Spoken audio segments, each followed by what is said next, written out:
Assalamualaikum warahmatullahi wabarakatuh. Kali ini saya akan menceritakan tentang 4 sejarah kelam umat Islam yang jarang diketahui. Bagaimanakah dengan kisah selengkapnya? Baiklah sahabat, tanpa perlu berlama-lama lagi, marilah kita langsung saja masuk ke ceritanya. Dinamika sejarah Islam memang cukuplah menarik untuk dipelajari. Namun, selama ini yang ditampilkan dalam sejarah Islam seolah-olah hanya prestasinya saja. Padahal di balik prestasi-prestasi yang diagungkan tersebut ada banyak sejarah yang tersembunyi, termasuk masa kelamnya peradaban Islam. Tidak dipungkiri, kebanyakan orang tentu hanya ingin mendengarkan apa yang mereka sukai.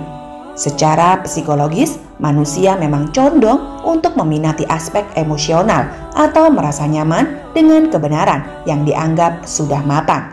Namun, perlu juga diketahui, sebenarnya di balik pemahaman yang sudah mapan itu, ada sebuah fakta yang harus diungkap. Mungkin tidak terdengar menggembirakan terkait fakta itu, namun perlu disingkirkan dulu sisi subjektif dan ideologis dalam jiwa kita. Kemudian beralih menjadi manusia yang memiliki pandangan objektif, terutama tentang pembacaan ulang sejarah Islam yang dikuburkan itu. Sebenarnya mengenai sisi kelam sejarah Islam pernah diungkap oleh seorang aktivis hak asasi manusia atau HAM asal Mesir, yaitu Dr. Farak Fonda. Di dalam bukunya Al-Haqiqah Al-Ghoibah yang sudah diterjemahkan ke dalam bahasa Indonesia yang berjudul Kebenaran yang Hilang.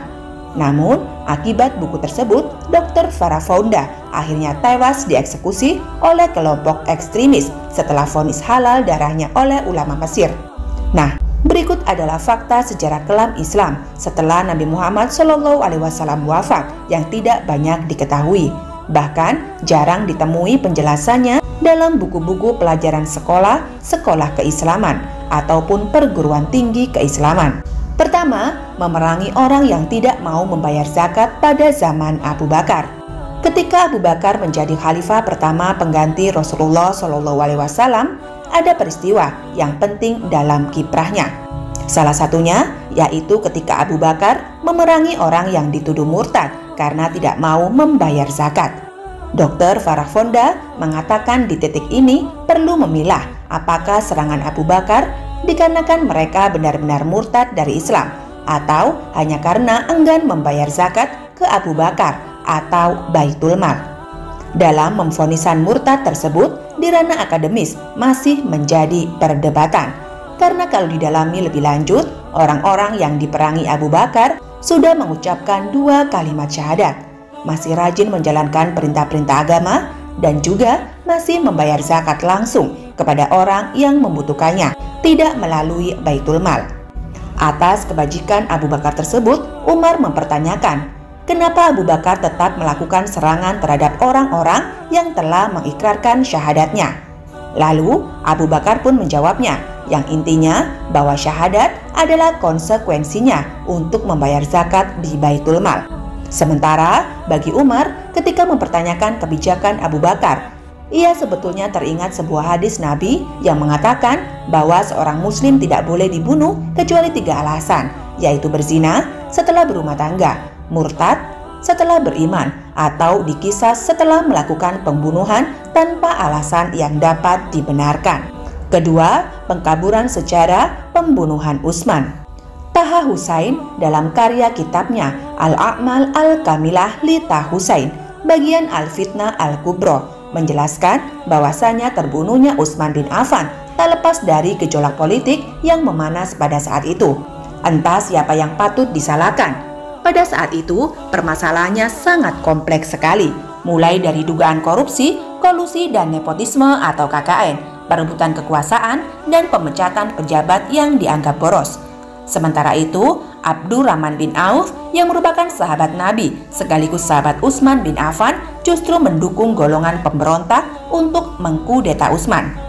Ia berkata, kalau engkau berkenan, silakan angkat senjata. Aku pun juga akan angkat senjata. Utsman telah mengambil kembali apa yang telah ia berikan kepadaku. Bahkan, Tolha juga memprovokasi pemberontakan terhadap Baitul Mal. Ia tidak setuju atas kebijakan Utsman yang menurutnya super pelit dalam mengeluarkan dana. Sampai-sampai pejabat yang dinilainya boros tidak tanggung-tanggung langsung dipecat Utsman secara seketika. Pemberontakan tersebut berakibat pada dibukanya kembali Baitul Mal dan harta di dalamnya dibagi-bagikan. Tidak lama kemudian, tidak menunggu berbulan-bulan, Utsman pun terbunuh. Pemakamannya pun sulit karena ribuan pihak oposisi telah menguasai Madinah, sehingga baru beberapa hari berjalan jasad Utsman baru bisa dikebumikan. Setelah kejadian itu, anehnya Tolha justru tampil sebagai orang yang menuntut balas kematian Utsman bin Affan dan kelompok tentara Aisyah. Pada saat melawan pemerintahan Ali bin Abi Thalib, akhirnya Tolha pun terbunuh di medan peperangan. Ketiga, kisah di balik pembunuhan Husain. Mungkin sobat sudah familiar dengan tragedi Karbala, peristiwa yang mengakibatkan salah satu cucu Nabi Muhammad SAW terbunuh, yaitu Husain bin Ali. Namun, ada peristiwa yang tidak kalah penting untuk diketahui. Ibnu Katsir dalam kitabnya Al-Kamil halaman 310-314. Setelah peristiwa Karbala, bala tentara Yazid menyerang kota Madinah karena pendukungnya mencabut baiat terhadapnya. Dengan pasukan Madinahnya sedikit, kemudian pasukan Madinah takluk dengan mudah di kawasan Hiro. Setelah bala tentaranya berhasil menaklukkan pasukan Madinah, kemudian Yazid memberikan maklumat yang anarkis di dalam kota selama 3 hari. Bunyi maklumat tersebut adalah, bujuklah untuk menyerah 3 hari. Jika tidak menyerah juga, perangi mereka. Bila mereka takluk, harta, ternak, senjata, dan pangan mereka untuk dinikmati. Para tentara, jika lewat masa 3 hari, butakanlah mata mereka. Konon peristiwa tersebut mengakibatkan 4.500 jiwa terbunuh. Lebih mirisnya lagi, sekitar 1.000 perawan diperkosa oleh tentara Yazid. Keempat, dendam klasik Bani Muawiyah saat Perang Badar. Adi Nuriyah dalam kitabnya Al-Akbar menjelaskan bahwa bersamaan pasukan Yazid membantai pasukan Madinah, Yazid mengatakan sesuatu lewat sebuah puisi. Andai nenek moyangku di Badar beraksi, tombak dan panah lumpuhkan Khazraj. Dalam puisi tersebut mengandung makna bahwa Yazid berandai-andai hari itu nenek moyangnya menyaksikan bagaimana kaum Khazraj takluk. Tentu nenek moyang Yazid adalah Bani Umayyah, musuh kaum Khazraj pada saat Perang Badar.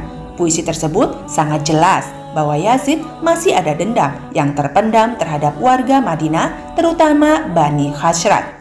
Nah, itulah sahabat, kisah yang bisa saya sampaikan. Pelajaran yang dapat diambil tentunya dalam memahami atau memberikan pelajaran sejarah Islam di lembaga sekolah maupun di perguruan tinggi keislaman. Harusnya tidak sekedar cuplikan sejarah yang memuat hal-hal yang kurang komprehensif. Harusnya dalam menyampaikan sejarah tidak hanya menyampaikan sesuatu yang disukai saja. Hal yang kelam pun juga penting disampaikan untuk dijadikan hikmah bagi generasi penerus, terutama pelajar muslim. Harapannya konflik-konflik masa lalu yang mengatasnamakan agama tidak terulang kembali. Tentu masih banyak lagi sejarah yang masih tersembunyi pada zaman tersebut. Semoga apa yang harus disampaikan bermanfaat dan bisa menjadi pembelajaran bagi kita semua. Terima kasih juga buat teman-teman yang sudah menonton video ini dan mendukung channel ini sampai akhir. Saya doakan semoga kalian sehat terus, lancar rezekinya, dan dimanapun kalian berada, semoga selalu dalam lindungan Allah Ta'ala.